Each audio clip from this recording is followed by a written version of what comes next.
Galatians 2. Galatians 2:20 is one of the clearest statements of what it is to be a Christian. I have been crucified with Christ, and it is no longer I that live, but Christ living in me. And the life which I now live in the flesh, I live in faith, the faith which is in the Son of God, who loved me and gave himself for me. Our baptism was a symbolic death and burial with Jesus, but we came up out of the water, and so we shared in his resurrection and his new life. Although Jesus, in a sense, died for all men, we are intended to feel the personal sense in which Jesus died for me.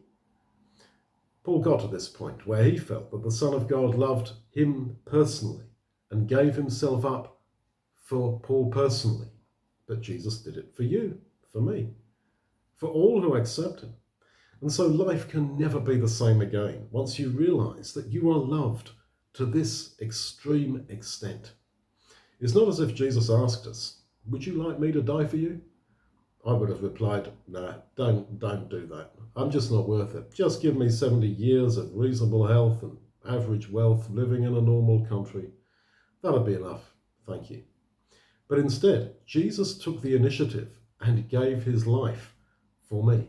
Now, Jesus was the finest man who ever lived, the only one who never sinned.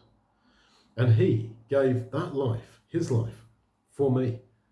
And I understand that a man has no greater love than this, than that he lays down his life for his friends, for those he loves. And Jesus did this for me. And I'm loved by him. He took the initiative. He didn't ask me if I wanted him to do this. He did it.